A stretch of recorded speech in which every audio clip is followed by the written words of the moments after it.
Welcome to another episode of Air Guns and Pesting Channel. This will be the part 2 on my Gamo Varmint I picked up last week. Okay. And I didn't really do an actual review completely, but on this particular gun. Any event, here it is.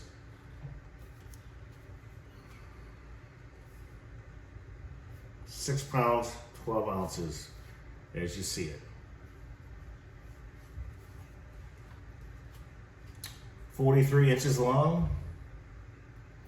There is no way to mount a moderator, but I imagine if I was to contact Air Gun Capital or Buck Rail, I bet they could come up with a moderator that would work just fine on the end of this. I'm not going to use one, but you know, for those folks out there that want to shoot in the backyard, is it backyard friendly?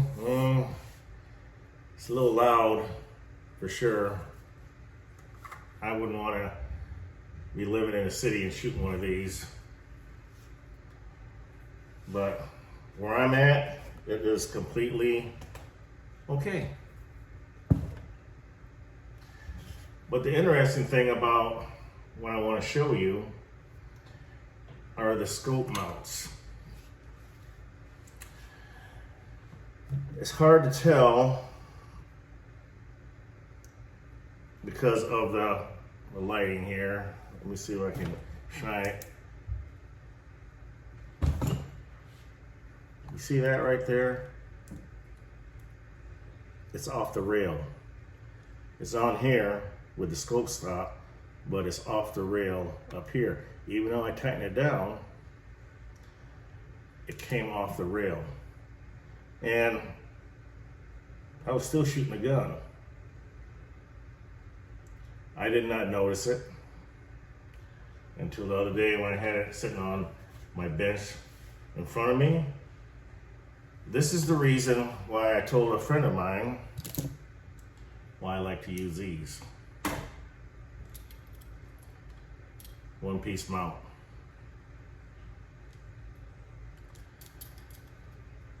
You got 4 clamping areas right here, surfaces right here to clamp down on that rail. So that's what I'm going to be using. Am I going to be using the scope? Nope. Is it usable? Yep. But for my eyes, no. I need more magnification. You know, like 10 power. Worked pretty good for me. So this scope is going to be gone. I can use the scope mounts on a PCP where recoil is not a concern. As you can see, kind of moves up and down. Here's another issue with these scopes that I've noticed. You turn this piece right here to focus in a little better, then it gets to be rocky. Even though you got a ring here to tighten everything down, it's still not, still moves. Hey, what do you expect for a gun under $100, right? Can this be improved upon? Why, of course it can. Am I gonna get this thing to shoot pretty doggone close to my Virals and my Dianas? I don't see why not.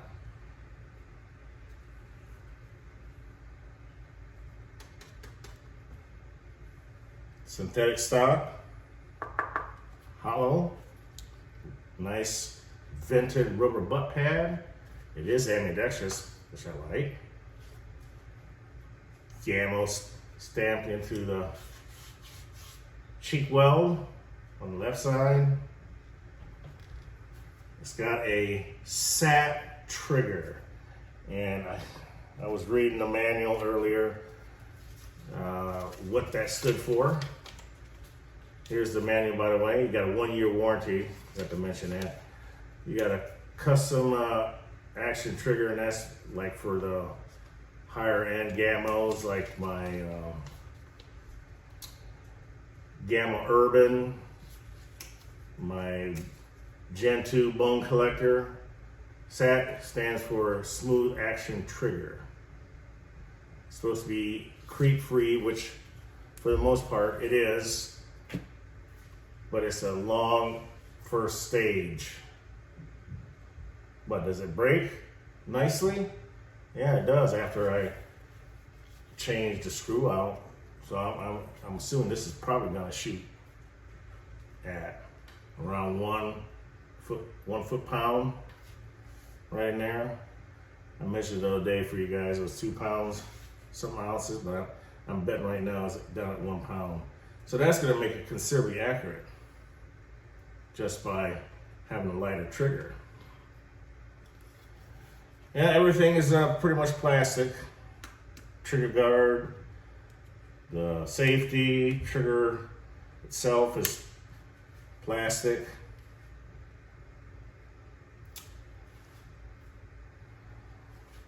What else can I say about this? Yeah, I checked the screws the other day after I did my video, and I didn't check my scopes. You know, the scope rings, but wow, that's a lot of recoil. Come off like that. I noticed that the stock screws were slightly loose, and you will need 20 and a 25 millimeter.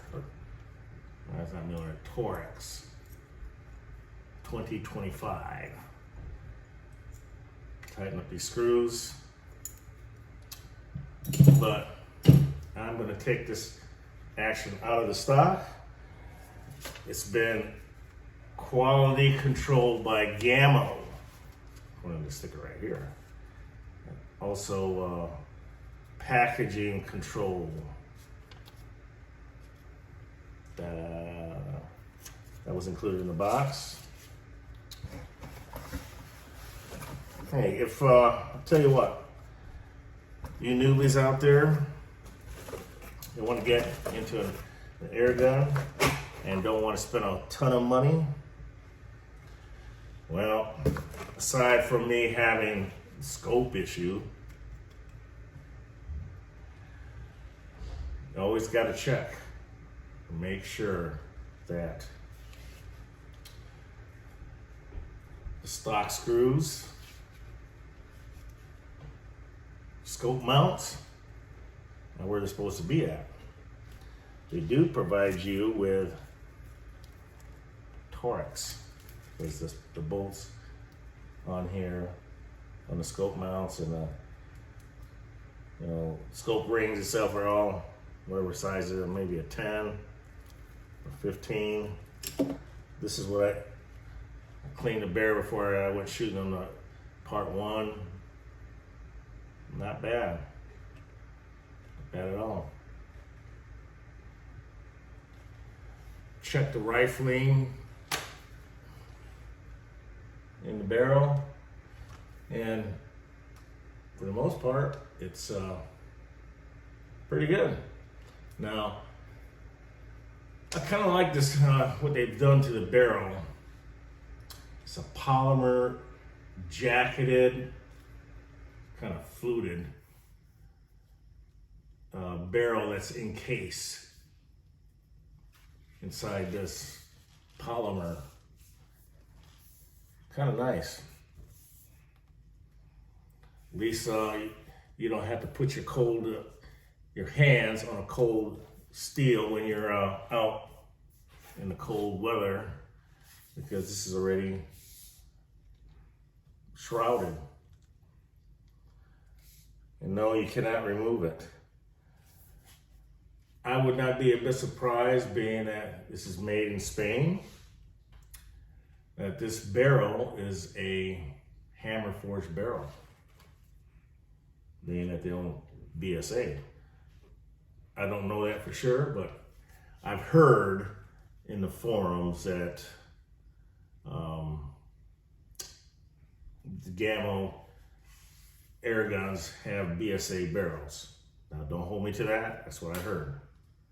This one seems to be fairly accurate. Had I had a decent scope and the scope mounts were mounted correctly, and this is for my buddy Corey over at Cornfields and Crosshairs. He does not like this, and I told him I like them. You know, if you got a gun that's gonna have a lot of recoil like this one, I strongly suggest you get one of these mounts. Problem solved. There you go, Corey. This is why I use a one-piece mount right there. But I wanted to check the gun out the way it came out of the box, which I did. And we're gonna take this gun apart and see what's inside this Gamo. Take the spring out, have a look at that. But first, Amazon delivery.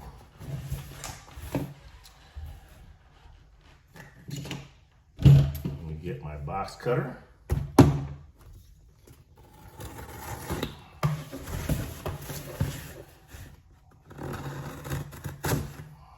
What did the man bring me?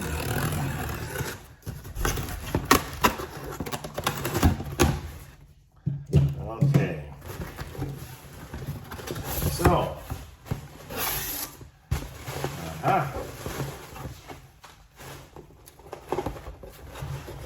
this is my scope I recommend to all of you air gunners out there that are into springers. Okay. Into springers,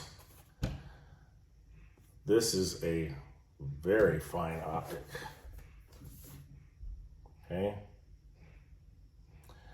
16.2 ounces, what the scope weighs. I got a side wheel. Always gotta have a side wheel.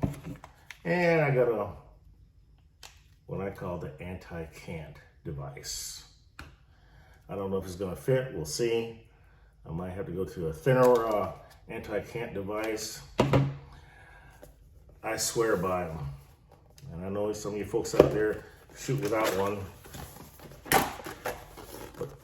Put an anti-cant device on your air gun, and you'll know exactly what I'm talking about. You'll be saying to yourself, why didn't I have one of these a long time ago? Well, I'm telling you now, on my channel. Add one, it makes a big difference. Whether you're gonna hit your target or not. Look at that.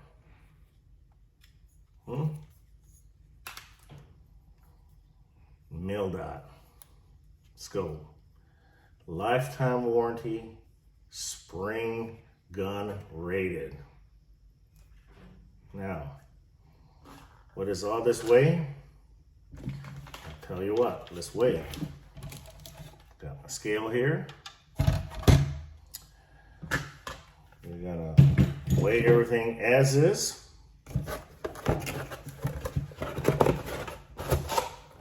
I recommend this scope to anyone that wants to get a good quality scope on a spring gun that is, the parallax wheel is on the side. Just close this box up, folks.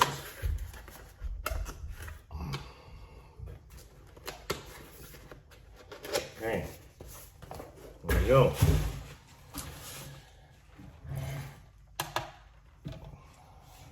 scope on the box says it weighs in at, we're gonna test it out, 16.2 ounces. So let's see.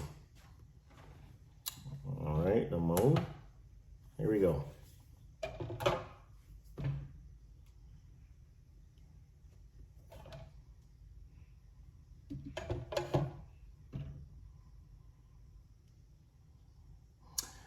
All right, 1 pound, 20 ounces, and that's probably because I got this cover. Let's weigh it again.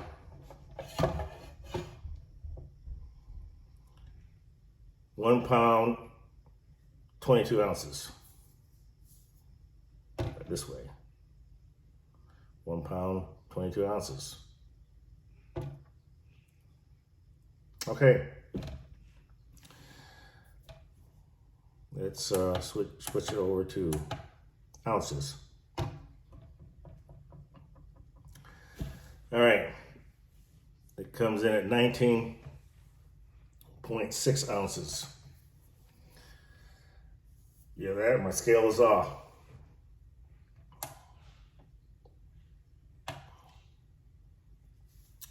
Try it again. Yep. 19 pounds, 6 ounces. We add this, that, side wheel. We're at 22.4 ounces, or 1 pound, 40 ounces. So we just add another pound to this gun. Well worth it. Oh, let's put in the one-piece mount.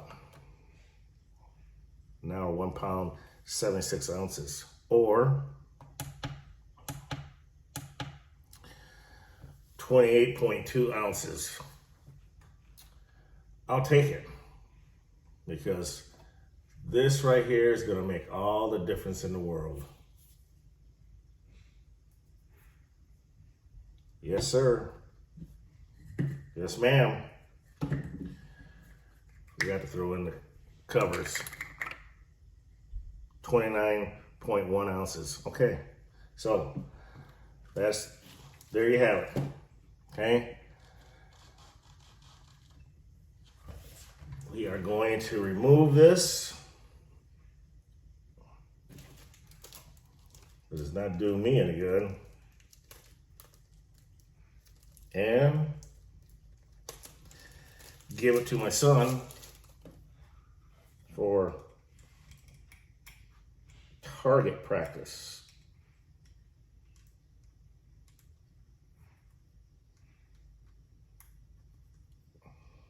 So,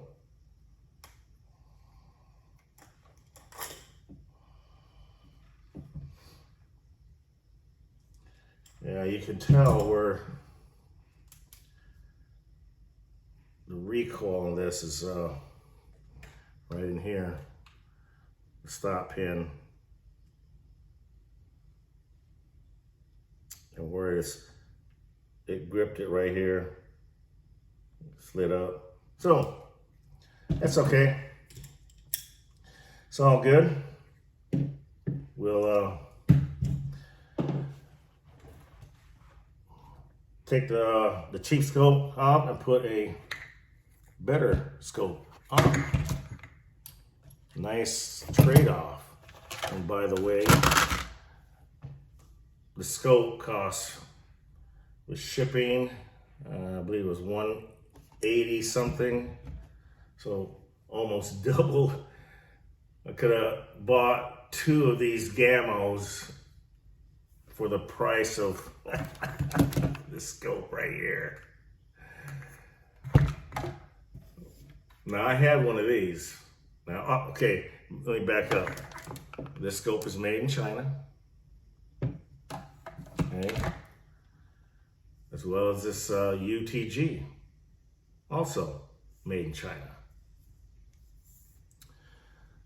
Let's see what this weighs. By itself, it's 21 ounces, with no cover, nothing. Now, Could I have used this scope? Yeah, sure can. But the reason why I don't use this scope, I have like 3 or 4 of these. I ended up taking them off my spring gun because I got sick and tired of turning this up here. The adjustable AO on the bell. Now, if I was just a plinker in the backyard, oh yeah, this would be a nice scope. But no.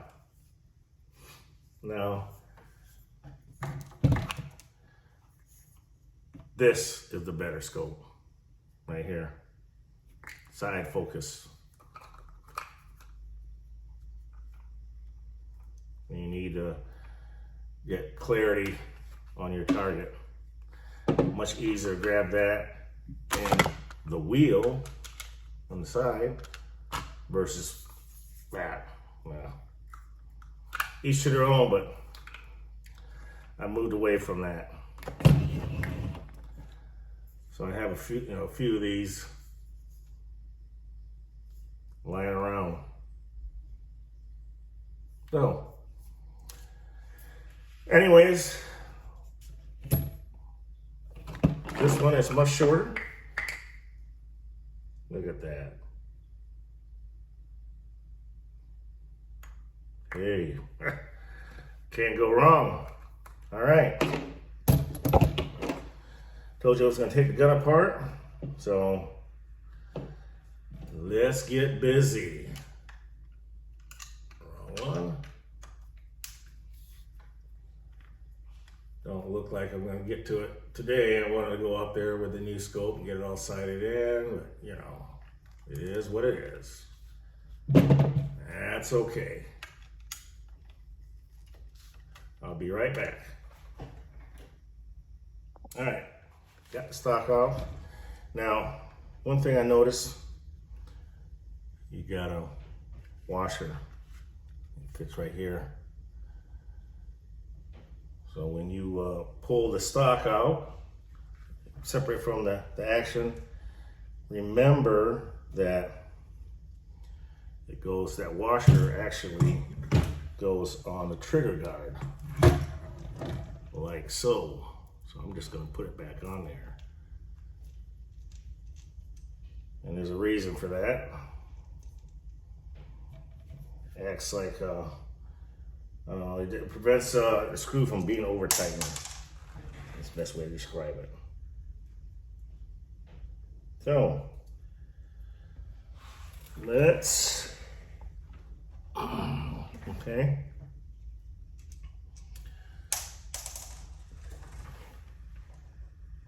And I go drop it. Okay, let's put this aside for now. Trigger guard. This is some kind of cap here. Goes like that. Over the action. Compression tube. Something like that. Goes in the stock. So we're gonna put this aside, put the stock aside for now. Okay, that's all done. Put aside. We have this piece right here. Rides on the arm, which rides inside the stock. So it keeps this arm, when you cock it, tracking straight, so don't lose that. Gray plastic piece. Now this is all if you decide to take it apart. Now, the rest of the gun, you got this linkage here. You got to be very careful because this is made out of plastic. And it doesn't look very strong, so I have to remove that piece to get it away from the cocking arm. So what I'm gonna do is gently pry up on this.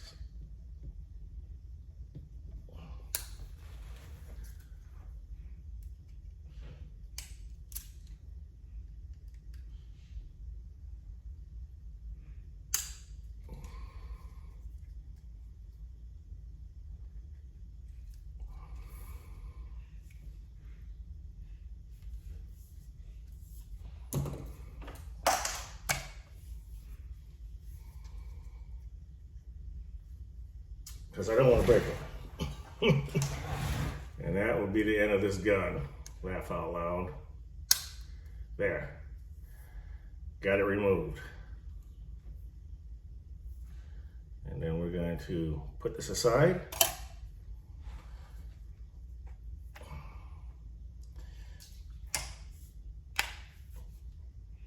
Okay, so what we're gonna do now, what I'm gonna do is remove the trigger assembly, and this you should be able to get right into where the mainspring is at. So I'm gonna need a punch, hammer, be right back. All right. There's the main pin.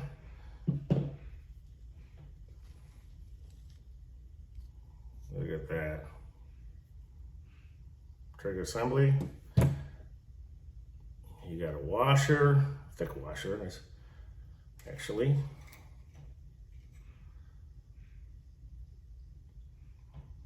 Not bad. Got a decent amount of grease on this. I really didn't hear any twang or anything like that, but what I want to do is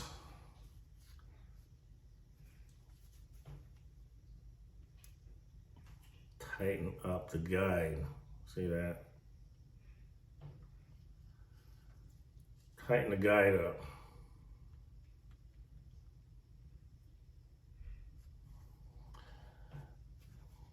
So we're gonna get all this grease off for the most part. Put my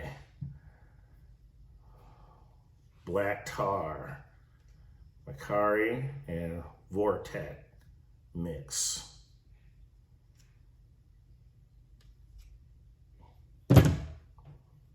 Tar on this mainspring. Okay. I'm satisfied with that, right there.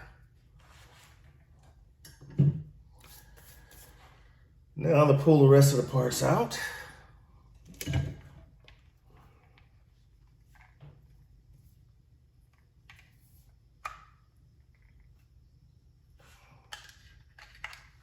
Okay.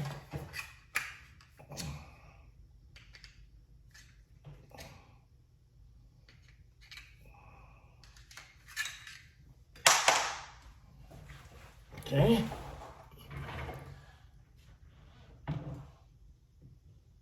There's one in.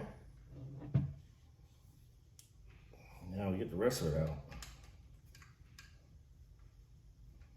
All right. Work on that. Be right back. Okay, I had to remove the barrel from the action. Couldn't get the cocking arm off. The barrel, by the way, is 18 inches. Here is the trigger assembly.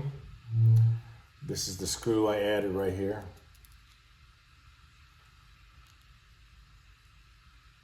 That one right there. Can't tell you the length because I had to cut it off. I just happened to have an extra screw from one of my other projects, guns I was doing. I needed the screw right here. The thread, I don't even know the thread size, but that's all I needed to really lighten up the trigger. So, FYI, that's the one you want to mess with if you want to have a lighter trigger, but you need a longer screw.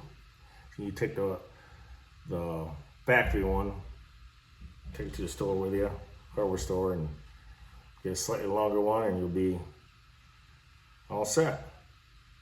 Okay, so got me a pop bottle here. Gonna make a shim for the most part, and on both ends, tighten up the slot. It's not much, but it's enough. See that? Flex.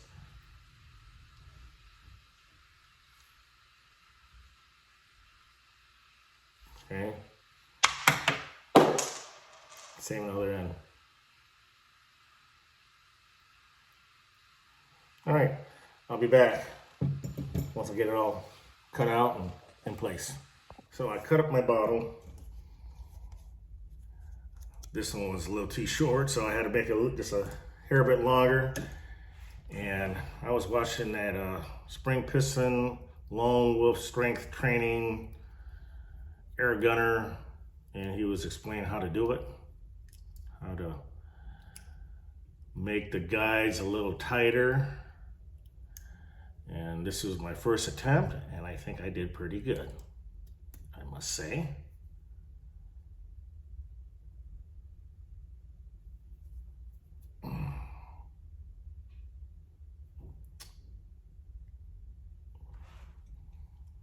So did it tighten it up? Oh yeah, no more slop. Look at that. You just cut it like a flower petal, like he was saying, which I did. Thank you, they're air gunner from South Dakota, spring piston. Appreciate the tutorial on this, because I am following your lead only because this was a project gun to see if I can get this $89 box store gun to shoot as good as my Viro or Diana. I know a lot of people going, I can hear the keyboard clacking away. Yes, it is a cheap gun. Am I going to be shooting it every single day? No. Is it going to work? Yes. But there you go. Not bad. All right, I'm gonna work on the other end. Be right back. Okay, I'm back here. Here's the Pepsi bottle shim spacer. And it's flared out on the ends like a flower petal, and I just push it right on in, like so.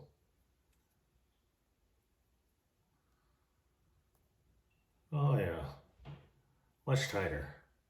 All right, gonna use some of this Macari tar and Vortex grease. Then we're gonna put it all back together and see how we did. Be right back. Got the piston back in the compression chamber, and now we're gonna slide this spring back in place.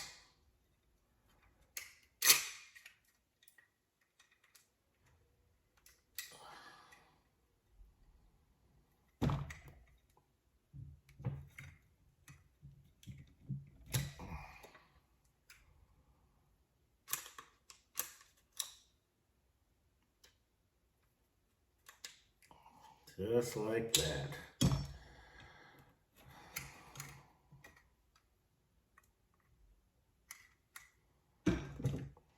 I'll clean my hands up from all this grease. Be right back. I ended up using my spring compressor to get the rest of the assembly all put back together, because when I compress it with my own weight, it was hard for me to get lucky enough to get the pin to go, this pin to go all the way through to secure the mainspring and the trigger assembly as one unit. But she's all in now, so we're good to go.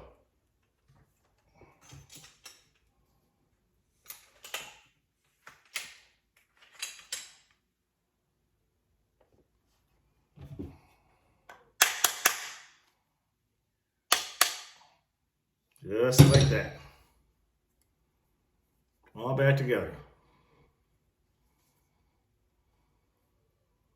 So, we are going to see, once I get everything I'll put back together, put the barrel back on action.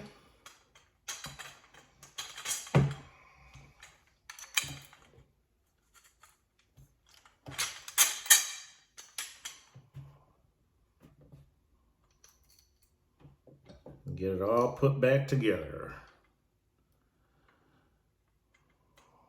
Be right back for that part. I'm not going to bore you with me putting all this, the barrel back on.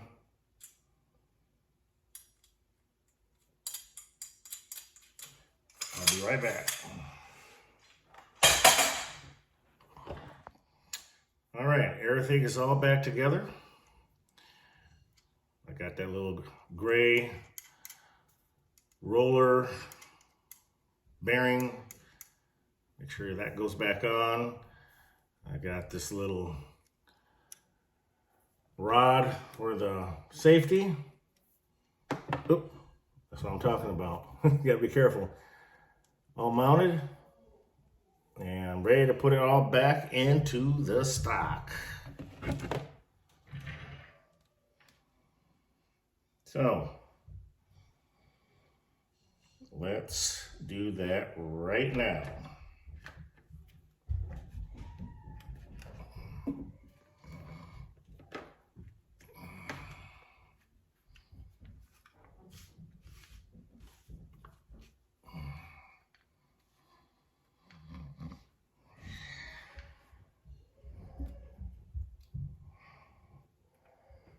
And we got this little cap, cover plate, I guess, on the back side of the trigger, and the compression tube or receiver.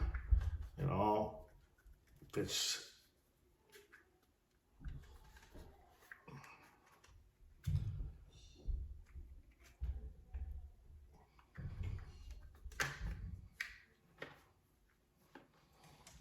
Just like that.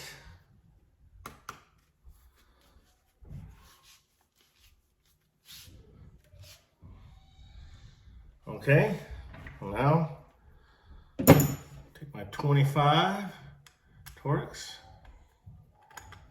tighten everything down.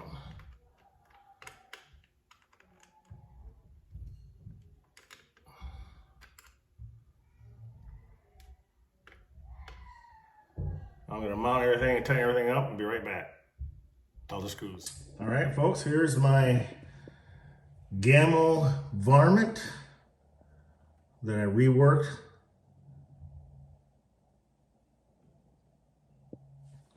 I fixed the guides, spring guides, re-grease it with some better grease.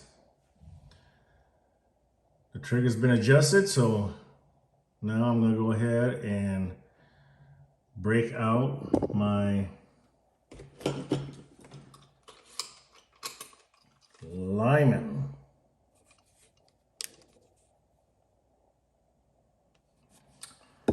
And I got this pellet trap right there that I'm going to shoot into using some Crossman with Daisy wad cutters. And as you can see, got this new Athlon Talus 312 by 40, second focal plane side focus. Pretty sharp looking gun. Now, just hope it shoots as good as it looks. As you all know, I can't shoot.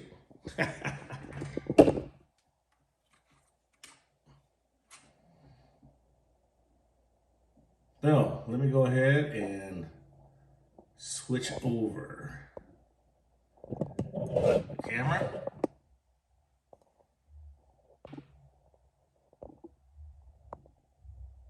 Yes, I can't. All right. Let me shut it off and then restart. All right, trigger pull test.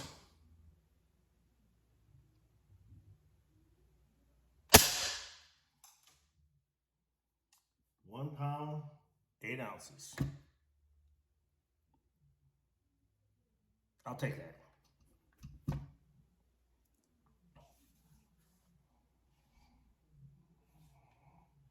The next test is going to be taking it out, my 30-yard backstop. See if I can improve on my groups from the last time I shot this. All right, folks, you stay safe, shoot straight, pellet hits target, and we'll see you in the next episode of Air Guns and Pesting Channel. See ya.